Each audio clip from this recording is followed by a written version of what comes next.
All right, so the class today will deal with a subject matter that we don't talk about a whole lot in Churches of Christ, but it is a very interesting topic. And I'm going to try to be careful not to spend all the time on the opening points so that we're not able to finish it. I'm going to try to get through the end of it today. You know, I'm not always really good at that, but we'll try to. So the topic of the chapter, it may not be all that exciting to you, you know, because the chapter is on the land, the promised land that, you know, God promised to Israel. And this actually is a topic that's pretty controversial today. It's a topic that's in the news a lot because we hear all the time about the conflict between the Israelis and between the Palestinians over whose land. Constant warfare. And you know these charges that Israel has encroached on Palestinian land and back and forth and all of that. And especially in the evangelical world where most people hold to premillennialism, it's a topic that they're really concerned about because premillennialism, now just the term itself means that Jesus Christ will return before the millennium.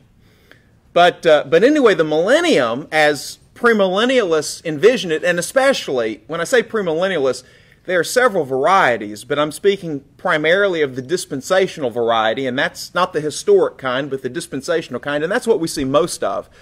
But, their viewpoint is that God has two covenant people. He's got fleshly Israel as his covenant people, and he's got the new covenant church. And their argument is all of those promises that God made to covenant Israel, they are still Israel's. And so, they are very big on being supporters of Israel. And I'm not making a political statement here of not being a supporter of Israel or anything of that sort. I'm not weighing in one way or the other. But they're very big on supporting Israel because they think that Israel is tied up in God's plan. And those nations that are good to Israel, well, they will be able to participate in the millennial reign of Christ. Those nations that aren't good to Israel, they won't be allowed to participate in the millennial reign of Christ. That's the way they read, that parable in Matthew 25, verses 31 to 46 about the sheep and the goats. And we could go on and on.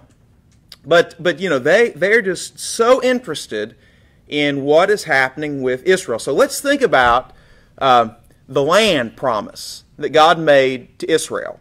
Now you see here on your outline, point 2, and by the way, I took Brother Lewis's material and I mixed it up and put it kind of in my own style with points. So anyway, this just kind of represents the chapter as a whole, but it's definitely not in the order that he presents it. But let's just notice here, introduction number 2, some of the things that, some of the names that the land is called in the Bible. And this is not an exhaustive list, but here are just a few of the names. Called the Lord's land. And then Zechariah 2:12, it's called the Holy Land. And then in Hebrews 11 verse 9, it's called the Promised Land. Your translation may say the land of promise, but whenever in the Greek language a genitive is used like of promise, it means just the promised land. So that's what it's called. Okay, so now let's move into the text or in the discussion. So here's what we're going to talk about. We want to look at the land promised. We want to look at the land described. We'll look at the land given. We'll consider the land lost. And then we'll think about the land and the church. What relationship does the church have to this land promise? All right? So let's start by turning in our Bibles, just turn to Genesis 12. And I'm just going to kind of summarize. God took him from Ur of the Chaldees. Now, Ur of the Chaldees would be just north of the Persian Gulf. It would be in what we know of today as Iraq. And, David brought out last week that, Abram was a part of an idolatrous family And seemingly Abraham was idolatrous for a period of time, but then turned to Yahweh, and Yahweh chose him. The true God chose him and told him to leave his country, to leave his family, and to come to a land that he would show him, and he would make him into a great nation, and would make his name great, and that through Abraham and through Abraham's offspring, all nations of the earth would be blessed. So, Abraham left Ur of the Chaldees. And if you look at a map, well, I've got a map right here. And I brought it here for this purpose, but I was about to forget I had a map. So, like, right there's Ur, okay? And this area right here is called the Fertile Crescent. And you understand why it's called the Fertile Crescent. It's because, it's in the shape of like a crescent moon, right? And it's called sources. You've got the rivers, okay? And so that's a fertile land. But this area is all desert, right? So when God called Abram to leave Ur of the Chaldees and to come to a land that he would show him, and that land was the Promised Land, Abraham's not going to just cross straight west because he'd be going through desert, and you got to have water. So, he followed the Fertile Crescent, and he came up to Haran. Let's see, up in this area. I'm not seeing it on the map here, but anyway, up in this area. Oh, there it is, right there.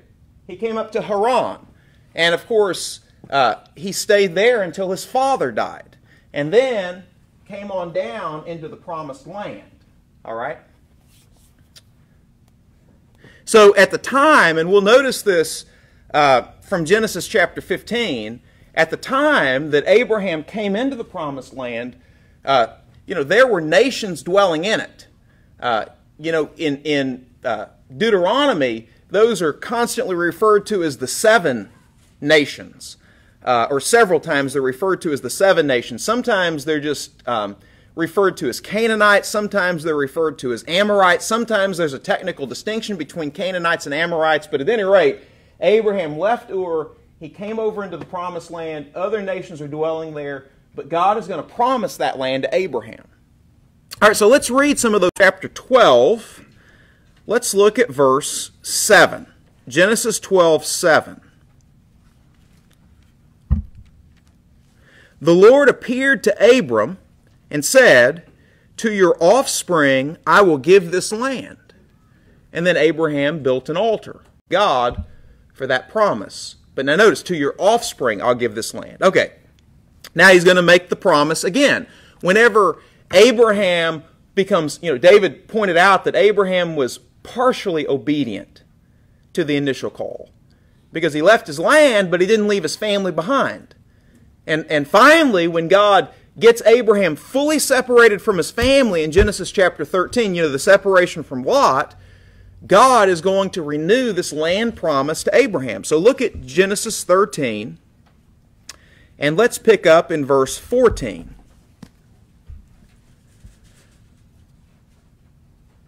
So the Lord said to Abram, after Lot had parted from him, "Look around from where you are, to the north and south, to the east and west. All the land that you see, I will give." Now, what did Genesis 12:7 say? I'll give to your offspring. But now this is going to be an important point, I think, when we get to the last point. But anyway, I'll give to you and to your offspring forever. I will make your offspring like the dust of the earth, etc., etc. So now all the land you see, Abraham, I'll give to you and to your offspring forever. So we come over to Genesis chapter 15. And in Genesis chapter 15, whereas God has made a promise before to him, now God is going to enter into covenant with Abraham. You see, as you read through Genesis, there's an intensification of God's word to Abraham. It starts off as a promise, and then it becomes a covenant, and then it becomes a covenant with an oath in Genesis chapter 22, and then it's renewed to Isaac, and then it's renewed to Jacob, and then it's renewed to, the offspring, etc. But here God is making this covenant, and they're cutting a covenant. So, Abraham has sacrificed these animals, and he's divided them in two, and So this is going to be a part of an ancient covenant practice where the two people who are covenanting are going to walk through the two pieces of the sacrifice, and it's sort of symbolic of the fact that this is what will happen if either of us break the covenant, that sort of thing. Genesis chapter 15, let's pick up at verse 17. When the sun had set and darkness had fallen, a smoking firepot with a blazing torch appeared and passed through the pieces. That refers to God. And you see, fire there symbolizes God. And isn't it interesting then, whenever God is going to make good on this land promise by calling Moses, how does he appear to Moses? Burning bush. And then when God is going to make good on it to the nation of Israel at Mount Sinai, what happens at the top of Sinai? It's on fire. This fire represents God. All right, so picking up verse 18. On that day the Lord made a covenant with Abram and said, to your descendants I will give this land, from the Wadi of Egypt, and in a moment we'll talk about the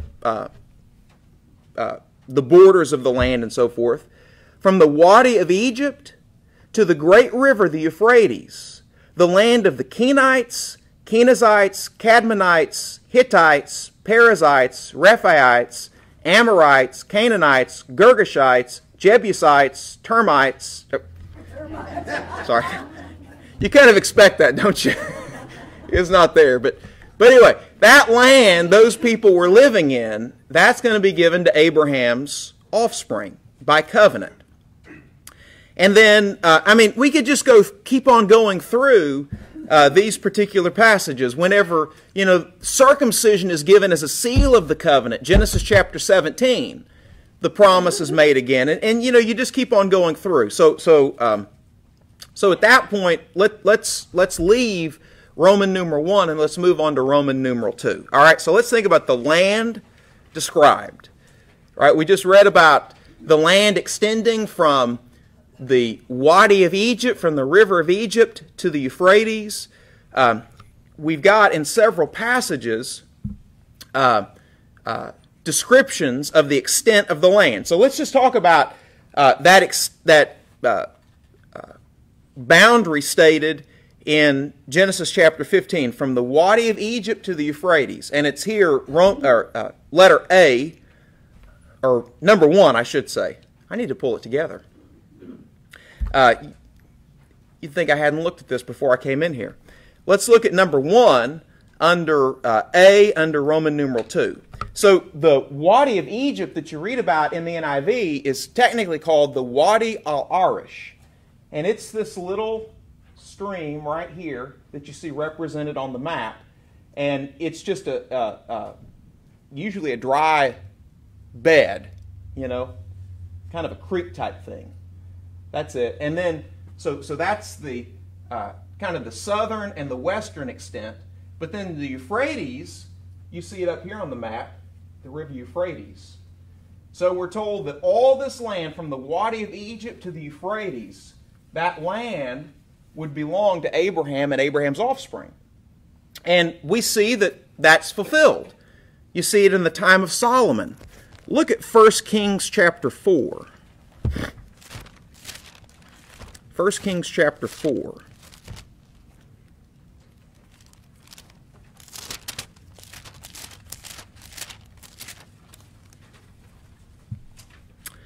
Look at verse 21. 1 Kings 4, verse 21. And Solomon ruled over all the kingdoms, from the Euphrates River to the land of the Philistines, as far as the border of Egypt. So, the Euphrates River, the land of the Philistines, that's the southern coast there of Palestine, to the border of Egypt. And the Wadi al-Arish is the border of Egypt. So in Solomon's time, we see that the control of the Israelites. All right, so let's move on to the second point. Turn to Numbers 34.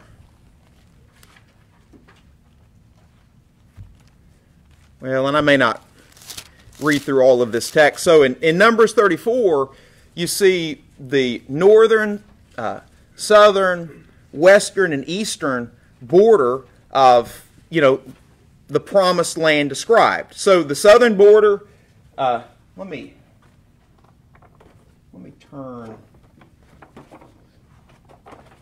switch maps. Is that going to be a better map?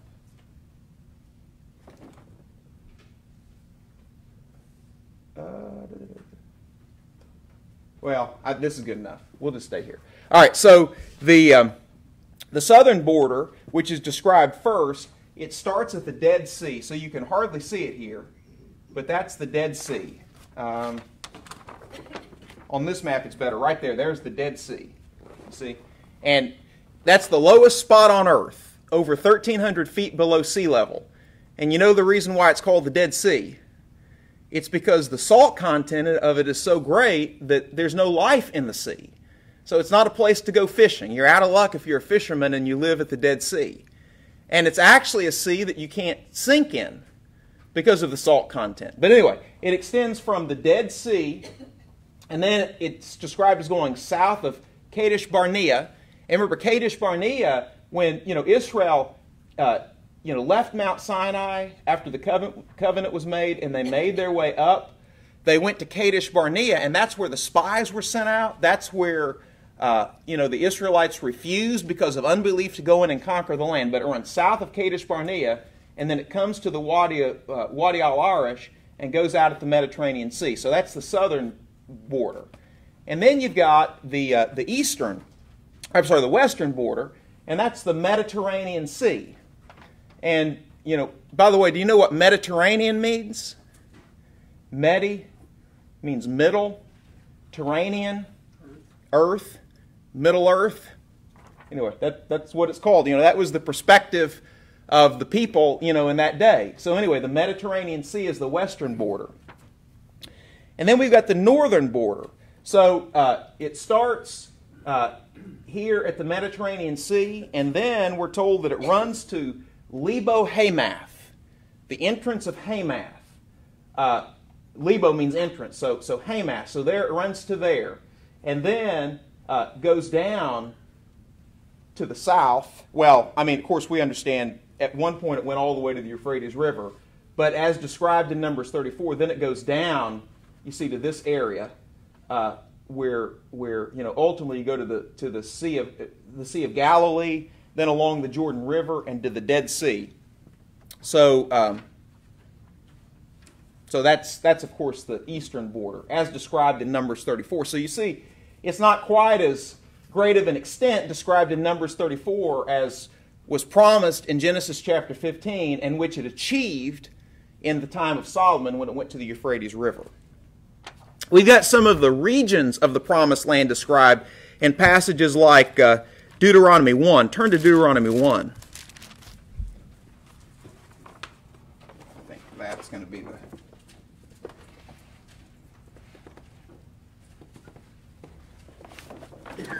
Yeah. So Deuteronomy 1, look at verse 7, and we'll go down to verse 9.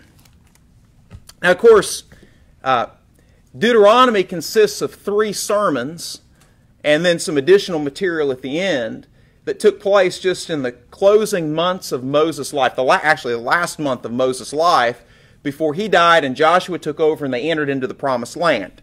So Deuteronomy 1 verse 7 says, break camp. So we're looking back at Sinai, and this is what was said at Sinai. Break camp and advance into the hill country of the Amorites.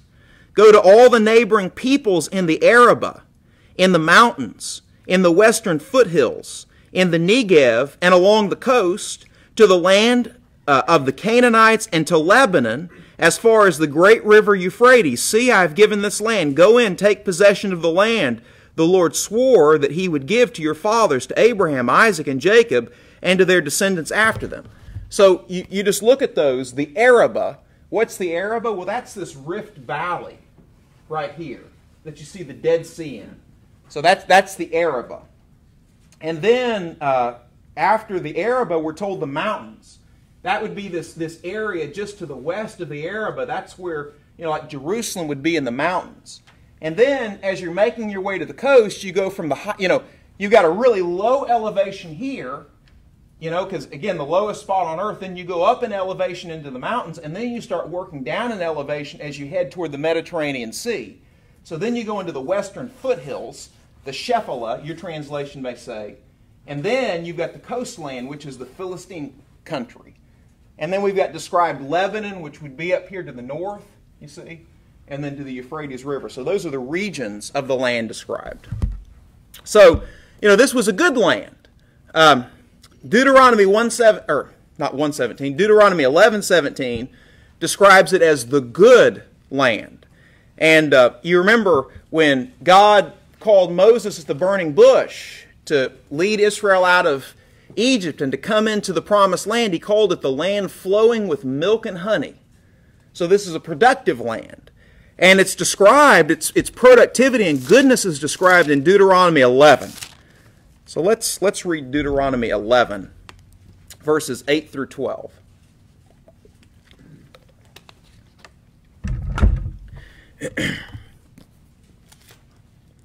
Here we're told, verse 8, "Observe therefore all the commands I'm giving you today, so that you may have the strength to go in and take over the land that you're crossing the Jordan to possess." Now, isn't that interesting?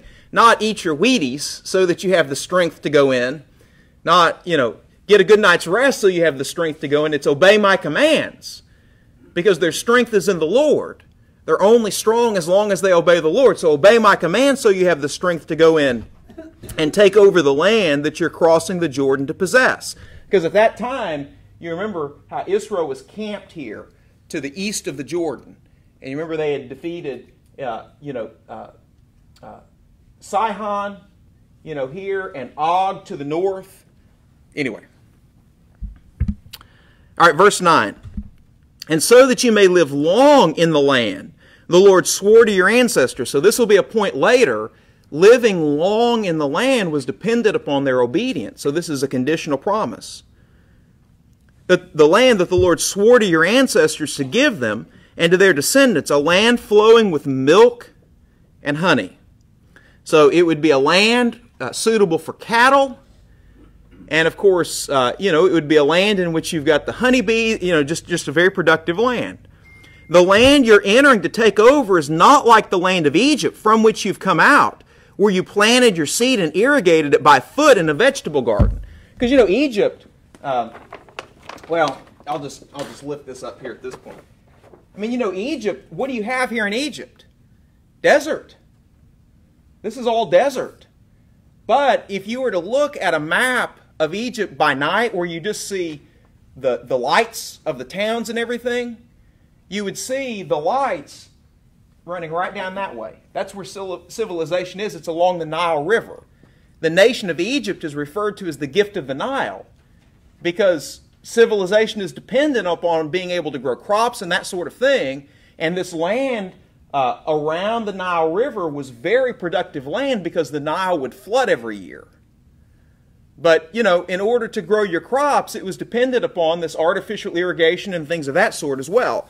And so Moses tells Israel, or God through Moses tells Israel, that this land you're going in to possess, it's a better land than the land you've left in the land of Egypt. It's not a land that you have to artificially irrigate. It's a land that God will irrigate for you. Keep on reading verse 11. "But the land you're crossing the Jordan to take possession of is a land of mountains and valleys that drinks rain from heaven. It is a land the Lord your God cares for. The eyes of the Lord your God are continually on it from the beginning of the year to its end."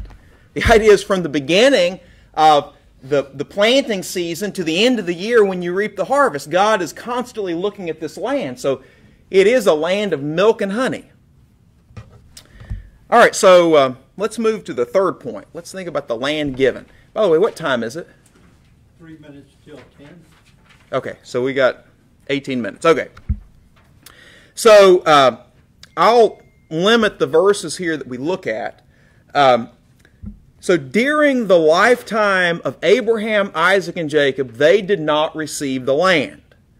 And you see that Hebrews 11:13, "These all died in faith, not having received the promise." but they saw them from afar. Or a passage that I think David read for us last week, Acts 7, verse 5, God gave Abraham no inheritance in the promised land, not even a footbreadth. He didn't even own the land that his feet were on. The only land that Abraham ultimately obtained, he got after Sarah's death. He had to have a place to bury Sarah. And so, he was living in the south. He was living in Hebron, which it's down in this area. Let me flip it back. So he's living down here in Hebron, right here. And he purchases the field of Machpelah as a place. It's got a cave in it where he buried Sarah. And Abraham would be buried there as well. But whenever he was making the deal to buy that land, he makes the point in Genesis 23, verse 4, the last line on your outline, that he's a foreigner and he's a stranger. So, God hasn't made good on the promise. God made good on, the promise to give Abraham a son, but he still hadn't made good on that land promise. And we know from Genesis 15 that the reason why that land promise was delayed was because it was dependent upon the wickedness of the people who were living in the land. Turn back to Genesis 15, because this is going to be important when we get down to point number 4, to Roman numeral 4. But look at Genesis chapter 15. And look at verse 13. We'll pick up Genesis 15, verse 13. The Lord said to Abraham, "Know for certain that for 400 years your descendants will be strangers in a country not their own." Now, of course, we know how they became strangers in a country not their own, how they became strangers in Egypt. It was through Joseph's brothers plotting against him, selling him down there, and through the famine and all of that. But long before that ever happened, God knew about it. And God spoke about it in cryptic terms to Abraham.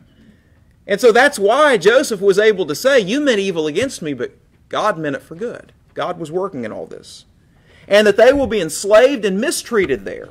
But I will punish, that is Egypt, the nation they serve as slaves, and afterward they will come out with great possessions.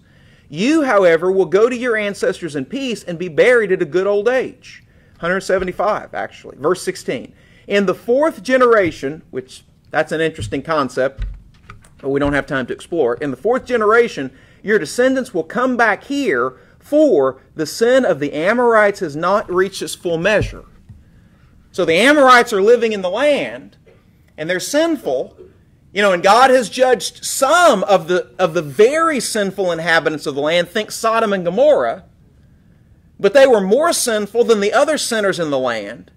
So it's going to take another 400 some odd years, well, from that point, 600 years, for the iniquity of the Amorites to reach its full measure so that God would punish them and give the land to Israel. But look at what's said in Leviticus chapter 18. And that's the next verse on your outline. So, Leviticus 18 prohibits certain deviant sexual behavior. The Israelites from committing some deviant sexual behavior. And we're told in Leviticus 18:24, "Do not defile yourselves in any of these ways, because this is how the nations that I'm going to drive out before you became defiled." By the way, this is Old Testament law, right? So God's told his Old Testament people, don't violate this Old Testament law. This is how the nations that I drove out before you became defiled. Where there's no law, there's no sin, 1 John 3:4. There was some law that the Amorites and Canaanites and all those nations were under before God that they violated, and that their law that they were under included these laws that were incorporated into the Old Testament. Paul in Romans chapter 2 talks about the Gentiles who don't have the Old Testament law, but they're under the law of God in their heart. There is in man this innate moral nature that God has put there that lets them know that certain behaviors is wrong. You don't have to be told that it's wrong to steal your father's wife. That's one of the things prohibited here. You know that's wrong. Just innately, you know that's wrong. Well, the Canaanites had violated those things. And, actually in this passage, homosexuality is one of the things that's forbidden. You don't have to have the Bible to tell you homosexuality is wrong. Just look at anatomy. You know what's right. You don't have to be told that that's wrong. So forth. Okay. Verse 25. Even the land was defiled. So I punished it for its sin, and the land vomited out its inhabitants. But you must keep my decrees and my laws. The native born and the foreigners residing among you must not do any of these detestable things, for all these things were done by the peoples who lived in the land before you, and the land became defiled. And if you defile the land, it will vomit you out as it vomited out the nations that were before you. So that's why the Canaanites lost the land. Okay, so we're going to rush through some of this. So after 430 years in Egypt, you see this under C. Israel at Kadesh Barnea, they failed to go in and conquer the land, even though the spies came back and said it's a fruitful land, and they brought back, you remember that cluster of grapes that it took 2 men to carry? They said it's a good land, but there are giants in the land. And there's no way we can conquer it. But they did also say the land devours its inhabitants. So seemingly God was sending some plagues on the Canaanites even before Israel arrived, so that the land itself would vomit out the Canaanites, and then the Israelites went in, and of course God, gave them victory over it. But anyway, so then at that point Israel has to wander another the war that was waged. So first, and by the way, it took 7 years. And the way you know that it took 7 years is because in Joshua 14, as Caleb is getting his inheritance, he said, I was 40 years old when the spies were sent out. He said, now I'm 85, it's 45 years later, right? The wilderness wandering after the time that the spies, rebelled, that's 38 years. You know that from Deuteronomy 2:14. So the conquest of Canaan took 7 years. But at any rate, so the conquest, you read Joshua and you see in chapters 6 through 8, you start off with the central campaign. And, of course, Jericho is the first city to fall. And then in chapters 9 and 10, you see the southern campaign. And then in Joshua chapter 11, you see the northern campaign. And then the rest of Joshua deals with distributing the land. Right, so first there's a description of the land that Reuben, Gad, and the half-tribe of Manasseh got on the east side of the Jordan.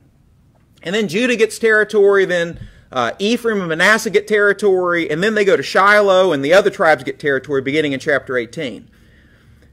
But here's what's significant. Look at Joshua 21. We have to read these verses. Joshua 21.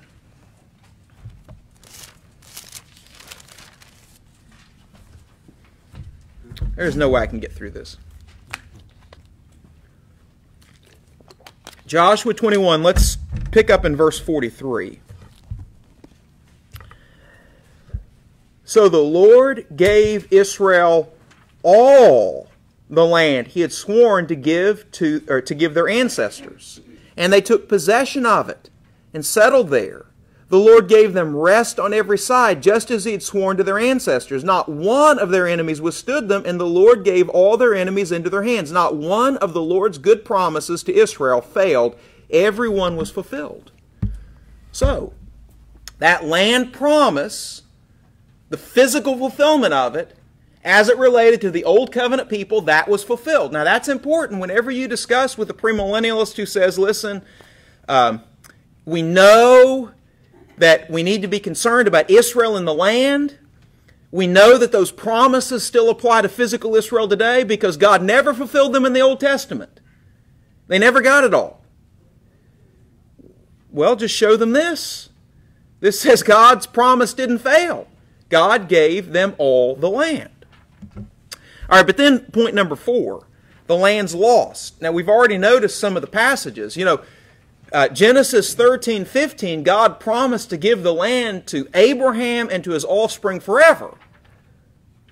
But other passages say that if, you remember we just read it, Leviticus 18, and that's just one of a whole host of passages.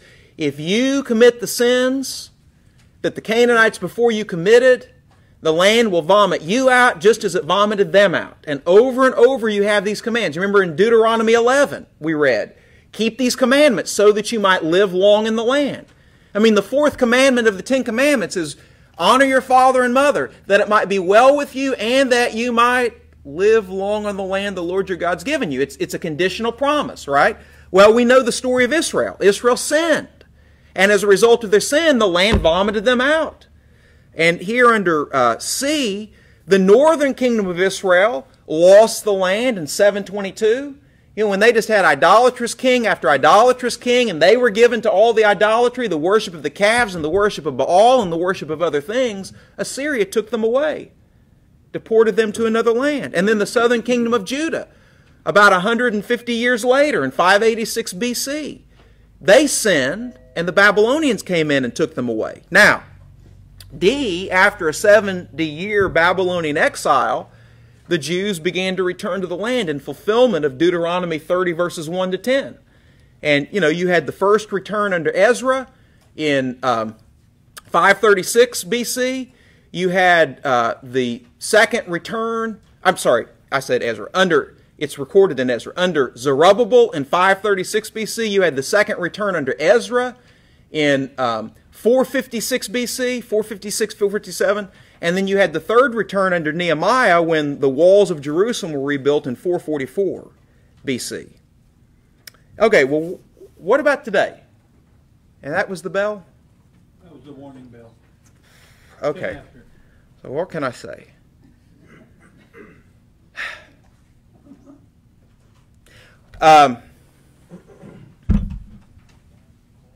Let me say this. Okay, well, I'll just summarize kind of what's under A. So, the kingdom of God today, the church, is not a physical reign of Christ. It's a spiritual reign of Christ. Remember in Luke 17 verses 20 and 21, some asked Jesus, you know, when will the kingdom of God appear? And Jesus made the point that the kingdom of God will not come with people saying, lo here or lo there, for behold, the kingdom of God is within you. Jesus' present reign is a spiritual reign in the hearts of men. And so that means that no place on earth is holy for us. Remember in John chapter 4, the Samaritan woman brought up the debate between the Samaritans and the Jews, which we can't go into. Is Mount Gerizim the place where you ought to worship, or is Mount Zion the place you got to worship? And Jesus said, neither. Neither. Now, true worshipers don't worship God in just one locality. They worship God everywhere, but what makes them true worshipers is they worship in spirit and in truth. So we may call Palestine the Holy Land, and we may use that accommodatively. I'm not against that, but it's not holy anymore. Right? But that is not to say, well, and let me just add one more verse. Look at Hebrews 13.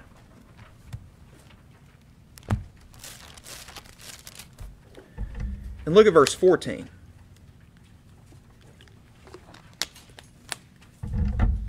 Hebrews 13 verse 14. Now, keep in mind, those to whom the Hebrews writer is writing are people who are Jewish. They're Jewish Christians. And they're thinking about leaving Christianity to go back under the Old Covenant. So these people who are physical descendants of Abraham, Isaac, and Jacob, but more importantly, they're spiritual offspring of Abraham through faith.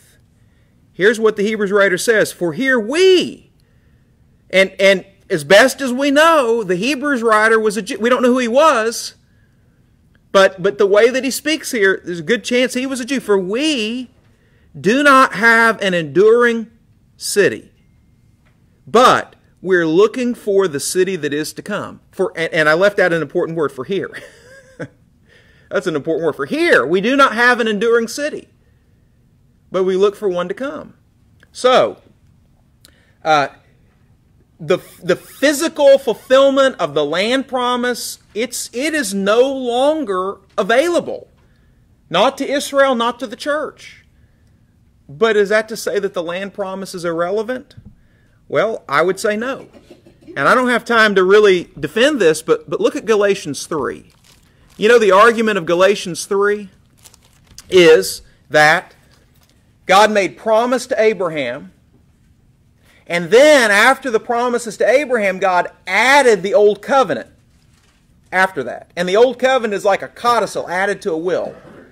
And the important thing is not the old covenant. The important thing is the promise to Abraham. And the promise to Abraham, the old covenant has been done away, but the promise of Abraham has been fulfilled in the gospel. That's the argument of Galatians 3. Those promises to Abraham are still relevant to us today through the gospel. And of course, we recognize that fully with the Genesis 12:3, in your offspring all nations of the earth will be blessed. The offspring's Jesus. But look at Galatians 3:16. Galatians 3:16. The promises, and notice it's plural, maybe because of the multiple times it was stated, maybe because of the different aspects of the promise. The promises were spoken to Abraham and to his seed. Scripture does not say, and to seeds, meaning many people, but and to your seed, meaning one person, who's Christ. Now what's significant is that those words that are being quoted there by Paul, and to your seed, and to your offspring, they occur 3 times in the book of Genesis. And it's always relative to the land promise. Genesis 12:7, Genesis 13:15, Genesis 24:7, always relative to the land promise. Well, that's interesting. And then we get to Galatians 3, and the argument's made at the end of Galatians 3 that we're baptized into Christ, and in Christ, we're heirs of the promises to Abraham. And he just quoted this promise relative to the land promise.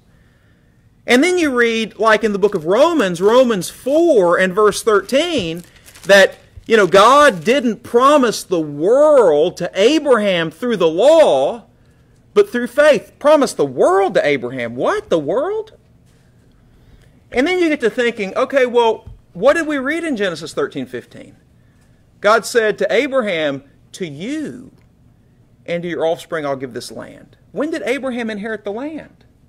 Hebrews says that he died in faith, not having received the promise. And we wonder, okay, so is there some sort of future fulfillment? And there has to be. Now, I don't have time to defend it fully, but there has to be. Now, the question is, how is it fulfilled? And there are 2 schools of thought. One school of thought is that it's fulfilled in a heavenly land. We go to heaven, and that's it. And Genesis 11:13-16 is a passage that supports that idea. Second way to look at it is that it's fulfilled in a new heavens and a new earth. And 2 Peter 3:13 could be quoted as a passage strengthening that. And I might just say, look at Matthew 5:5. And I bring this one up because it's significant. In this thought. Matthew 5:5.